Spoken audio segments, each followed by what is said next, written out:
You'll hear a conversation. First, you have some time to look at questions 1 to 10.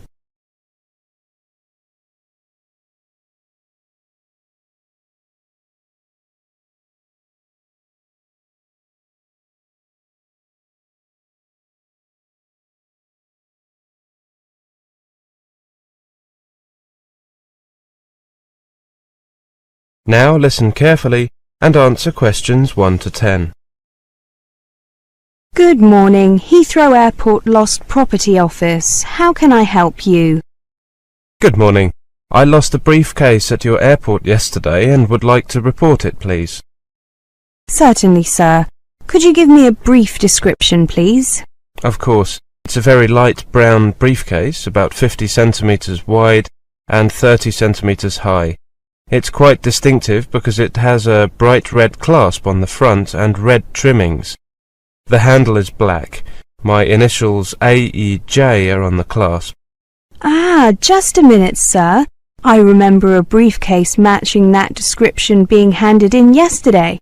At about what time did you lose it? My flight arrived from Sydney just after 3 in the afternoon. I had taken the briefcase onto my flight as hand luggage. After disembarking, it would have been almost 4 o'clock when I picked up my check-in luggage and left my briefcase at the carousel. It was so foolish of me. Yes, here is the logbook. I'll just check that it's here. Do you have a pen and paper? You'll need to write down a few things to remember for when you claim your briefcase. I'll just get that while you're checking. Hello, are you there? Yes, is my briefcase there? It is. When you come to claim it, you'll need to tell whoever is on duty the lost property number. That's EDV 758. Have you got that? EDV 758, got it. You'll also need to bring some identification with you, something with your photograph on it. Most people present their passport. Yes, of course. I'm flying to Austria next week, so I'll pick it up then. That'll be fine. You'll have your passport with you, no doubt, so that can serve as identification. My flight is in the evening, so I won't be at the airport until 7 o'clock at the earliest. Will the office be open at that time? Yes, sir. We're open until 6. Sorry, I mean from 6 in the morning until midnight, every day. Great. I just need to know where your office is. It's in the main concourse of Terminal 1 at the airport. Will you be coming by taxi, by car? I'll be arriving by underground. OK, in that case, get off at the stop for Terminal 1. Go up the escalator to the main concourse. At the top of the escalator, turn left and you'll see a large departures board, an electronic one. If you face this, you should see our office off to the right, in the corner. It's clearly signposted. Up the escalator, turn left. Off to the right of the departures board, got it. Thank you very much for your help. That's what we're here for. I only wish we could return all the items we get handed in to us. I guess you get dozens of items every day. Yes, we've built up quite a collection. What happens to the things that remain unclaimed, if you don't mind my asking? Not at all. We keep each item for a minimum of 3 months. Twice a year, in June and December, we have a sale. The proceeds from the sale in June go towards the keep of the office, and the proceeds from the December sale go to a children's charity. The sales are by auction and attract a lot of interest from passengers and staff, as well as from the general public. How interesting. One final thing. Who handed in my briefcase? It would be nice to thank them personally. I'm afraid there's no record of that, sir. What a pity. Well, thank you very much for your help. Goodbye. Goodbye. That is the end of section 1. You now have half a minute to check your answers.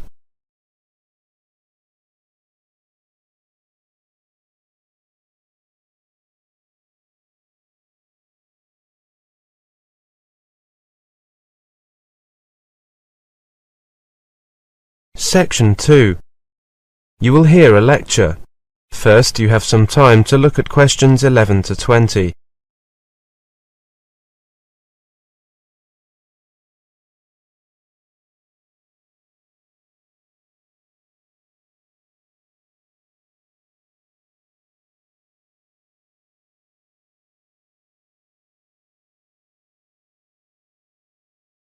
Now listen carefully and answer questions 11 to 20. Good afternoon, everybody. My name's Sophie West, and I'm here to give you some information and answer your questions about money when you're studying abroad. To obtain any form of entry clearance into the country where you wish to study, you will need to prove that you have enough money to cover your tuition, accommodation fees, and living expenses.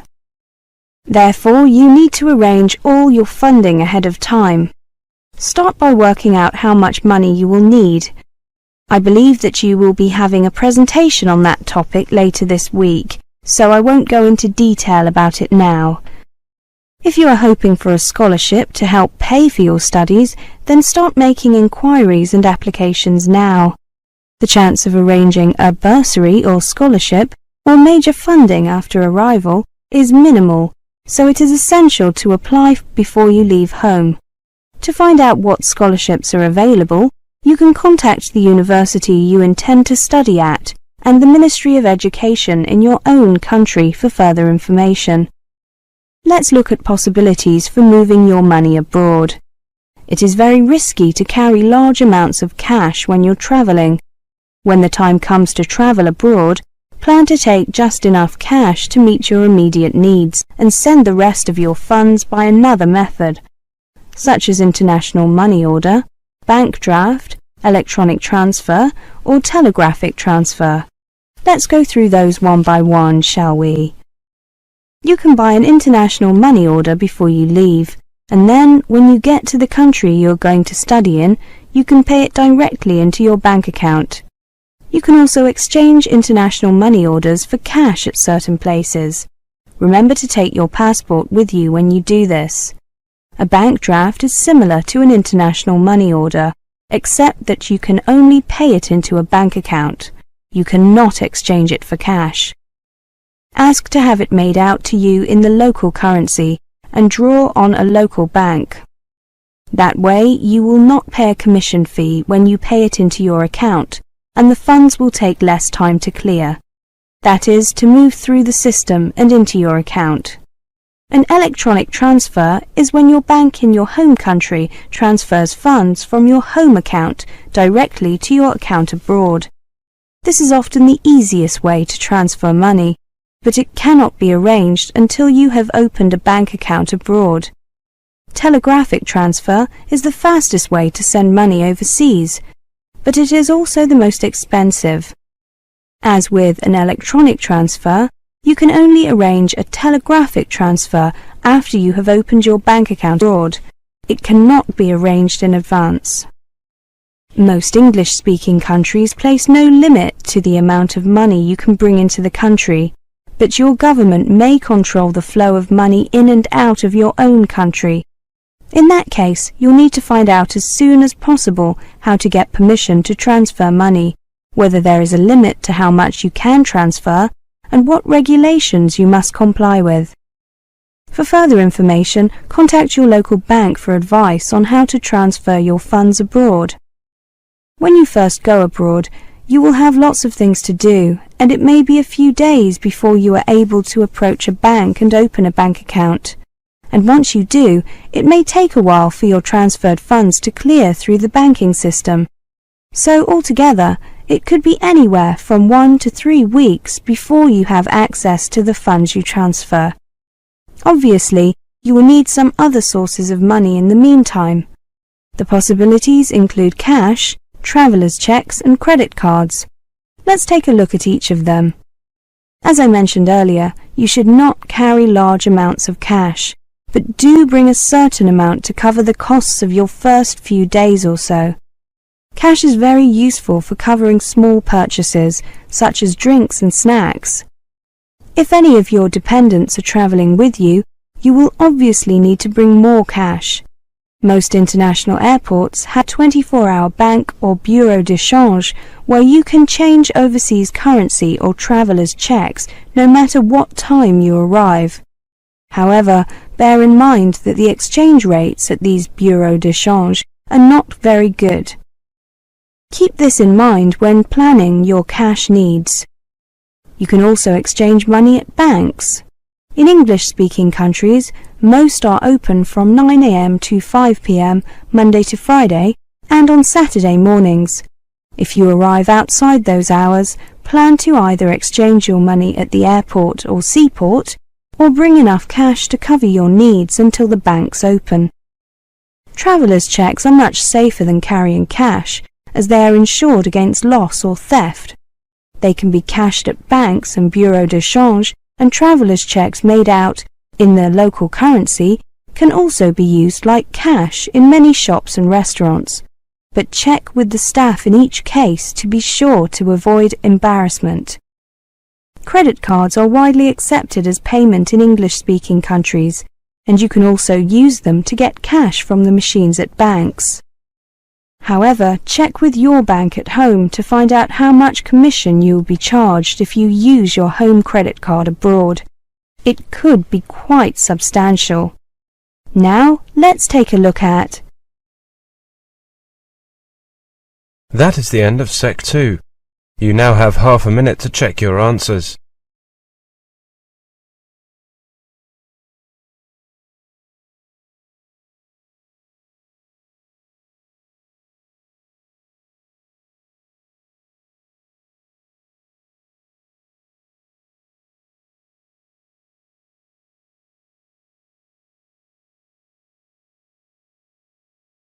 Now turn to Section 3.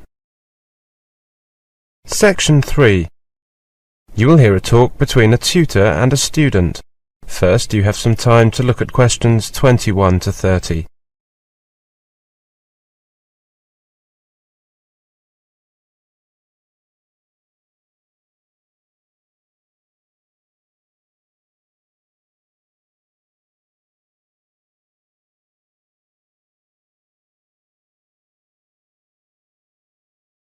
Now listen carefully and answer questions 21 to 30. Good morning. I'm here for our meeting about creating lesson plans. Ah, yes, bang on time. Come in and take a seat. Now, didn't I ask you to prepare something? Yes, you did. You asked me to think of the possible uses for a lesson plan. Here's what I came up with. First, it helps the teacher with the pace timing of a class. Second, it creates a focus for the teacher and also for the students. Third, it shows everyone what material is being covered, needs to be covered, or has been covered. That's particularly useful if you have a strict syllabus to follow. However, there does seem to be a need for a balance between covering material and choosing when to let a class flow and let students carry on an activity if it's leading to learning. Yes, that's certainly true. Anything else? It gives clear aims to the students and to the teacher. I think it's worth remembering that there are two perspectives to consider in the learning process. It also serves as a reminder for teachers to put aims first and materials second, rather than vice versa. Those are the 5 I came up with. I think that you've got the most important, the key points. I can add another 5. A lesson plan also helps to highlight potential student problems and creates an opportunity to find a solution. Second, it brings cohesion and coherence to a lesson. Third, it clearly shows the interaction between teacher and student, or at least the expected interaction. As we both know, lesson plans don't always go according to plan. A lesson plan also clearly shows something else, the distribution of time spent on different skills. This can really show if your speaking or writing class is really about speaking or writing. And finally, it serves to remind you what materials you have to take into class. Thank you. I've made a note of those points. Take a look at this incomplete lesson plan. Do you have any ideas about what could be added to each section? Let's see. The students are at low intermediate level, and the lesson will last for 50 minutes. The students are academic ones, staying in Australia for 3 months to improve their spoken English. The aim of the class is to elicit reading comprehension and speaking abilities for storytelling, as well as to practice the present simple and the past simple tenses. Can you think of any personal aims that the teacher may have? Perhaps one could be to avoid excessive instructions. That's a good suggestion. What assumptions would you make if you were the teacher? I'd assume that the students could understand the instructions. The topic is extreme sports. Perhaps I'd assume that they do not understand some of the vocabulary related to those sports. For example, the difference between mountain climbing and rock climbing. So that would qualify as an anticipated problem. Yes, it would. And what solutions would you suggest? Solutions. Perhaps one solution would be to elicit the difference from students via questioning. Yes, that would work. Given their level, the students should be able to provide some answers to that using fairly basic vocabulary. At the bottom, you can see a list of aids: textbook, blackboard, chalk eraser, pictures of rock climbing and mountain climbing. The pictures will help to explain the vocabulary. A picture dictionary can be very useful in such situations. By the way, when I write the name of any textbooks I'm using, would you suggest that I add some details? You mean like the publisher and page numbers? Yes. I would certainly note down the page numbers. It's probably a good idea to add the author, but probably not necessary to add the publisher. Mind you, if other people are going to see your lesson plan, it might be a good idea, because they might want the book themselves. Knowing the publisher makes it easier for them to find it. Do you recommend keeping lesson plans?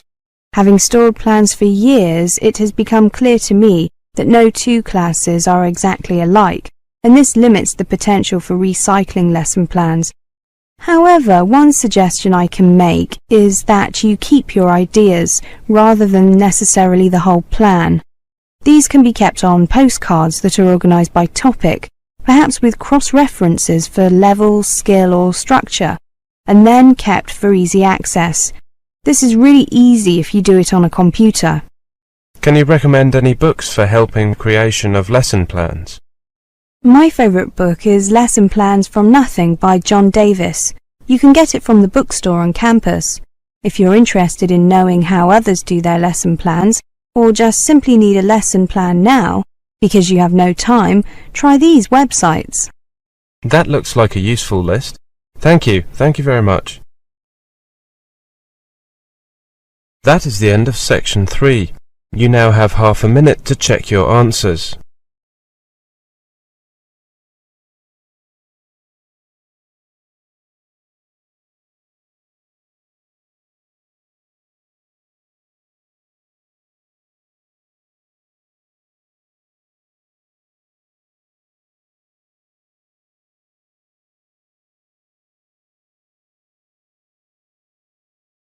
Now turn to section 4. Section 4. You will hear a lecture. First, you have some time to look at questions 31 to 40.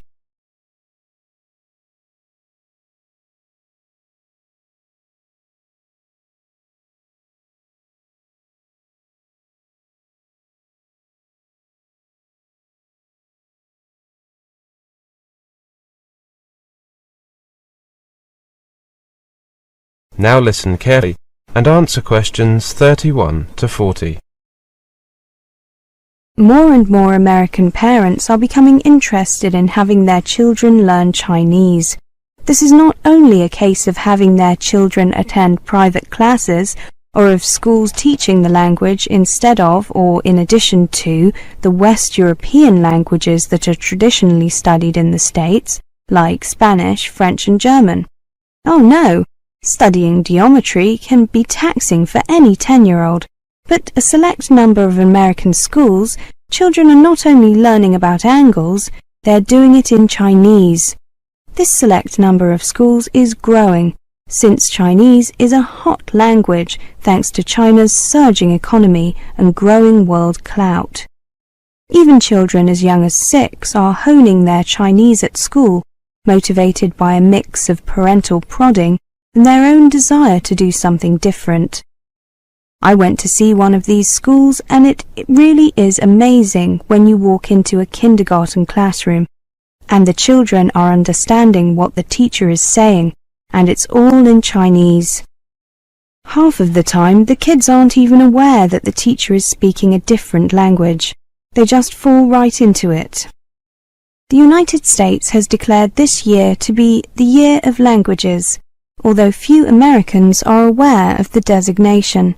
According to a survey by the Language Association, more college students are studying foreign languages than ever before.